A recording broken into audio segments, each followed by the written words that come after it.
Lembrando, rapaziada, que suplementos de qualidade você encontra lá na Growth Suplementos. Não somente isso, também tem roupas, acessórios para treinos, enfim, tudo do mais alto nível você encontra lá. Não esquece de usar o cupom Carlos que ajuda muito.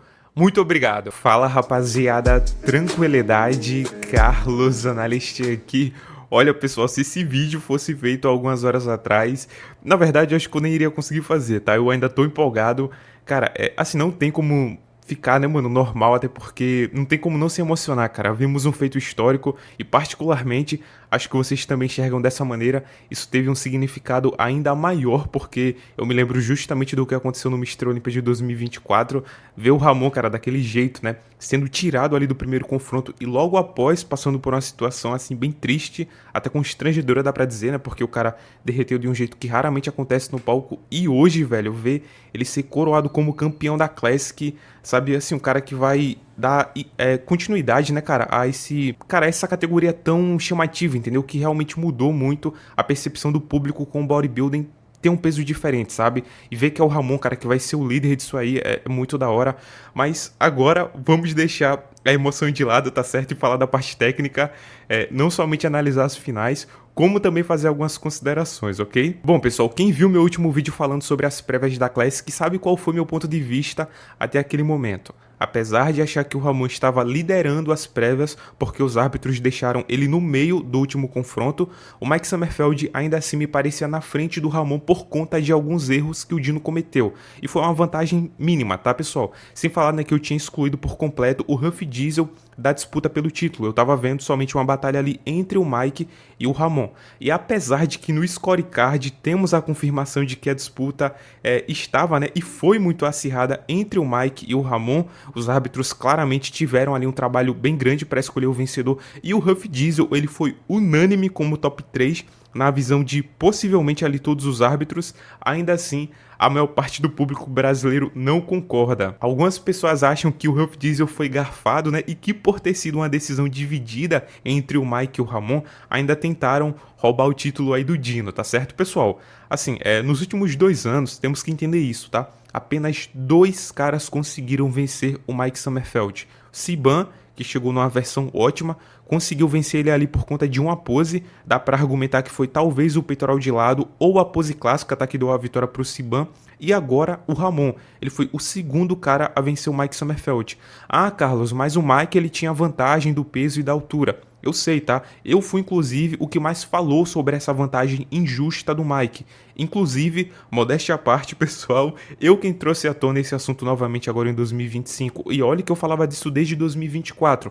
Mas o ponto aqui é o seguinte, isso não tira o fato de que o Mike, mesmo batendo agora 92 quilos, indo para a categoria de baixo, ainda trouxe sim um físico bem semelhante ao apresentado no ano anterior. Ou seja, pessoal, o Ramon ainda ganhou de uma versão muito poderosa do Mike Sommerfeld. E quem desmerece o Mike não consegue entender, cara, que por tabela também tá desmerecendo o Ramon. Até porque se o Mike é tão ruim, chegou tão inferior como algumas pessoas estão falando, como então ele ganhou do Huff, que chegou na melhor versão e ainda conseguiu apertar tanto o Ramon? Pessoal, vencer por 2, 1 ponto de diferença que seja, não é demérito nenhum pro Ramon, porque se não fosse o Dino, ninguém tocaria no Mike Sommerfeld. O Ramon, cara, ele ganhou de 2 caras absurdos. E sendo sincero com vocês, os árbitros foram totalmente justos na pontuação. Inclusive, eu deixo aqui o seguinte, tá? Se você acha que os árbitros tentaram garfar o Ramon, quase ali dando o título pro Mike, qual seria a lógica de permitir que o vencedor da categoria mais popular da atualidade fosse um cara que recentemente ficou com uma fama tão negativa? Comercialmente falando, o Ramon é a escolha mais lógica, ele tem uma personalidade extremamente agradável, tem um físico absurdo que agrada praticamente todo o público, ou seja, pessoal, eles foram extremamente justos, e se eles quisessem punir o Mike Sommerfeld, eles tinham colocado ele em terceiro, entendeu? Então assim, foi uma decisão muito bacana, velho. Então assim, pessoal, mesmo que existam coisas que podem melhorar, é fato que o bodybuilding, ele vem como um todo aí ficando cada vez mais coerente. Situações que comprovam isso aí não falta, sabe? Eles poderiam ter feito o Siban sair vencedor do Mr. Olympia de 2024 com a decisão unânime, então ele deixava, né, o melhor de todos os tempos ali com a última vitória incontestável, mas ainda assim eles optaram por uma vitória dividida ali contra um cara que até então ninguém ligava, que era o Mike Sommerfeld. Eles poderiam também ter dado dado a vitória pro Siban lá no Prague Pro, porque ele ganhou claramente do Martin Fitzwater nas prévias daquele evento, e aí eles poderiam, né, dando uma vitória para ele, acender a competitividade do cara para que ele decidisse ir para Open. Mas como o Martin ele chegou muito melhor nas finais do que nas prévias, aí prevaleceu, claro, né, o critério mais forte da Open, que no caso é o volume, e o Martin obviamente venceu ali nas finais. Então assim, eles não enxergaram somente os números do Siban. Carlos, mas peraí, você pulou um tópico que poucas pessoas estão falando. O Mike foi favorecido, porque nem com 92 quilos ele deveria ter sido permitido de competir, porque na verdade ele tem 1,70 m, então o peso deveria ser ainda mais baixo. Aqueles 1,73 m que ele bateu na pesagem não é o número real dele, tem vídeo dele falando que mede 1,70 m, etc, etc. Pessoal, eu tenho, tá, algumas informações aí exclusivas sobre isso. Eu vou abordar tudo no próximo vídeo que eu vou falar aí sobre o Mike, tá certo? Porém, para o vídeo não ficar focado somente nessas especulações, eu quero ir agora direto para análise. Bom, pessoal, nas prévias eu disse basicamente o seguinte: o duplo bíceps de frente, o Mike Sommerfeld passou fácil o Ramon, e o motivo aqui é óbvio, o V-taper do Mike estava superior ao do Dino, ou seja, ele estava mais preenchido no tronco, e além de ter uma linha também muito agradável, o nível de separação muscular nas pernas eram obviamente melhores que as do Ramon. A separação do sartório, do reto femoral com vasto medial e vasto lateral é mais evidente. E como eu disse nas prévias, se daqui desse ângulo tudo isso é bem nítido, imagina então na visão dos árbitros, que é uma visão mais baixa. A diferença no V-taper é obviamente mais fácil de ser percebida. E como agora temos uma imagem aí de baixo, fica claro, né, que de fato o preenchimento do tronco do Mike estava bem superior ao do Ramon. E isso não me espanta, tá? Porque o Mike ele conseguiu até ser superior ao Siban nesse quesito. Porém, pessoal, nas finais temos isso aqui. Olha que diferença, que pequenos detalhes causam numa pose, né, cara? Pra gente ter uma noção melhor e um comparativo mais justo, inclusive, vamos pegar o segundo round, tá? Que foi onde o Ramon ficou no meio e ele ficou aqui bem do lado do Mike. Olhem isso aqui. Agora o Ramon tá com as pernas bem ativadas, então ele tá com detalhes ali bem interessantes. O tronco tá mais alinhado em relação à caixa torácica, porque lá nas prévias, né, parecia que o Ramon tava meio torto. E também o Ramon chegou mais cheio, o cara chegou melhor. Na verdade, pessoal, parece que dos três, o Ramon foi o único que de fato conseguiu mostrar melhorias. O Huff, ele foi ficando ainda mais embaçado, ele perdeu muito, inclusive, né, cara, o impacto visual que ele trouxe nas prévias, principalmente aqui nessa pose. E o Mike Sommerfeld, eu tenho a impressão que ele só se manteve. Ainda assim, pessoal, pelo V-taper mais forte que o Mike tem e da estrutura dele também ser bem única, ele teve sim uma leve vantagem nessa pose, tá? Porém aqui, o ponto é, a distância diminuiu muito, cara, das prévias para essas finais, entendeu? Muito mesmo. Agora vamos pro peitoral de lado.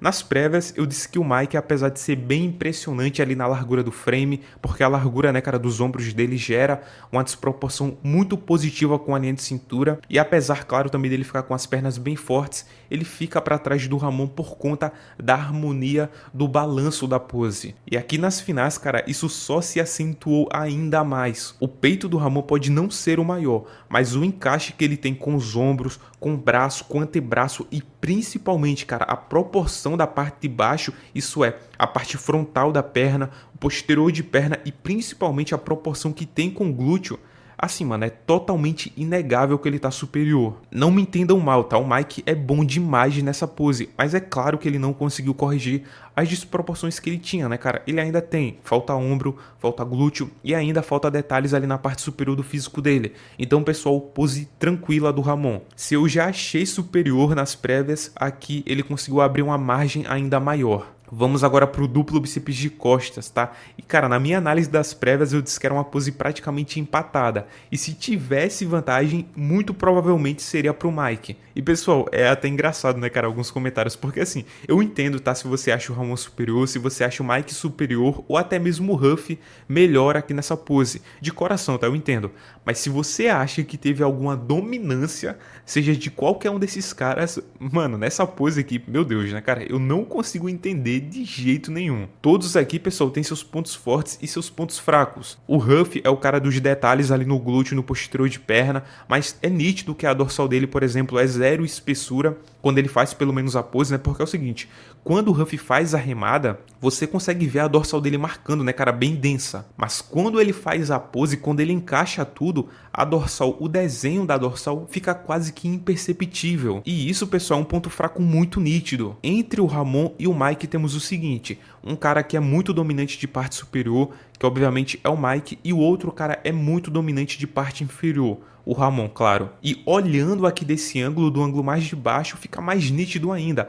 Olha a largura dos músculos escapulares do Mike, pessoal, a espessura do trapézio e a marcação que ele tem também na dorsal. Ali claramente tem muita espessura. O Ramon, ele tem o formato da dorsal mais bonito, tá? Isso aqui é óbvio. Mas o preenchimento do tronco dele não é o mesmo que o do Mike. E isso, claro, é porque o Ramon ele tem um tronco mais alongado e o Mike tem um tronco mais encurtado. Sem falar que o posicionamento da caixa torácica dos dois é bem diferente. Então o Mike Sommerfeld, ele tá jogando o corpo dele um pouco mais para trás, né, na parte superior, tá falando aqui de um jeito bem fácil de entender, e o Ramon, ele tá mais ereto na pose, ele tá mais reto, deixando obviamente o tronco dele mais alongado. Já na parte inferior, o Ramon ele trouxe mais largura de perna e isso deixou claramente o Mike exposto. E o problema, pessoal, que eu falei aqui que tinha na pose do Ramon foi que ele não chegou tão cheio assim na região do glúteo, tá certo? E isso não permitiu ele mostrar muitas fibras nessa região aqui. Agora, olhem nas finais, mano, tem assim uma diferença absurda, tá?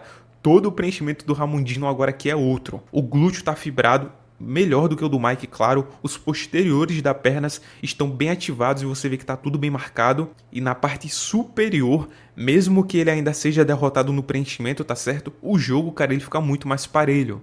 Então, pessoal, se existia alguma dúvida nas prévias, se eu tava vendo como um empate, eu tava já acreditando, tá, que isso iria acontecer nas finais. Aqui, pessoal, claramente não tem dúvidas. O Ramon, ele tá totalmente harmonioso, totalmente detalhado. Vitória clara do Ramon aqui porque ele tá mais completo na pose como um todo. Ou seja, pessoal, por enquanto, 2-1 pro Ramon. Agora vamos para abdominais e coxas. Nas prévias, o Mike passou o Ramon fácil nessa pose. E, cara, é ridículo, tá? Ver algumas pessoas tentando justificar que o Ramon, na verdade, estava melhor do que o Mike, porque o abdômen dele é melhor.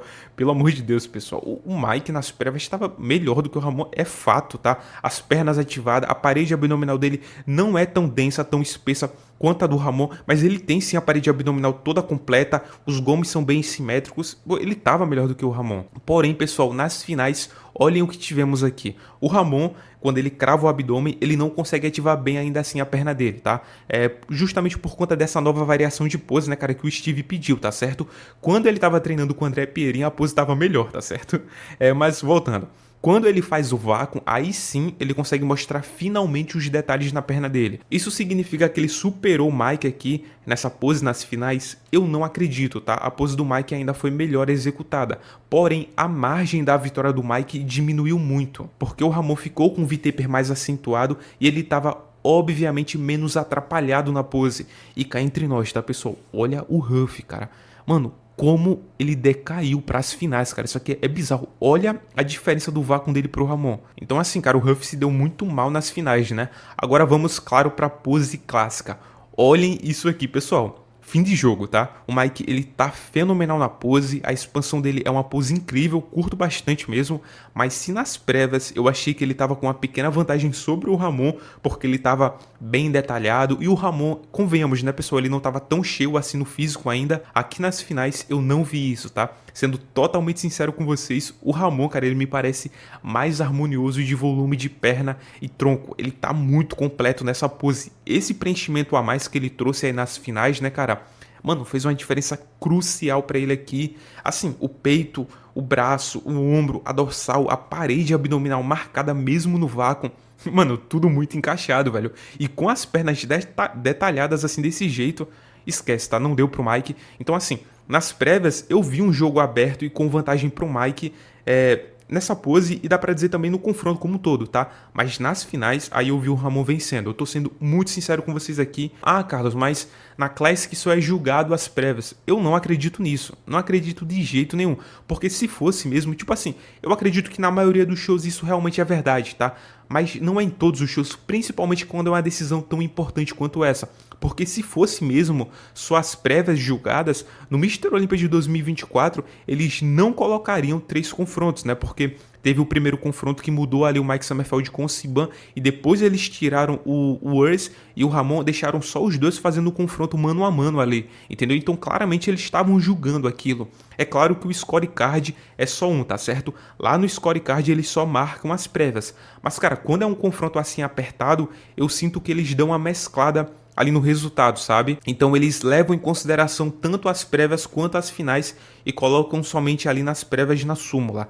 Essa é a minha visão, sabe? Porque eu acho que faz muito sentido. Então assim, pessoal, se o Ramon, ele deixou dúvida nas prévias, eu acho que nas finais ele conseguiu acabar com todas essas dúvidas, tá? E realmente foi o campeão aí de maneira merecida. Essa é a minha visão. Nas prévias, eu vi sim o Mike Summerfield, ele com a vantagem sobre o Ramon, porém nas finais isso aí mudou. E é de se esperar, né, cara? Geralmente o Ramon ele sempre melhora muito para as finais. E se você discordou, se sinta à vontade para argumentar aí nos comentários, tá certo? Com certeza eu vou estar lendo, a maioria dos comentários aqui desse vídeo eu vou estar lendo, com certeza. Quero muito saber a opinião de vocês dessas finais. E, cara, posso falar uma coisa aqui para vocês? Os três, assim, estavam sensacionais, sabe? Eu acho que tanto o Ramon, quanto o Huff, quanto o Mike apresentaram físicos dignos de ser campeão da Classic Physique, sabe? Cara, foi um absurdo, foi muito bonito. Cara, eu gostei demais, cara, tanto das prévias quanto das finais.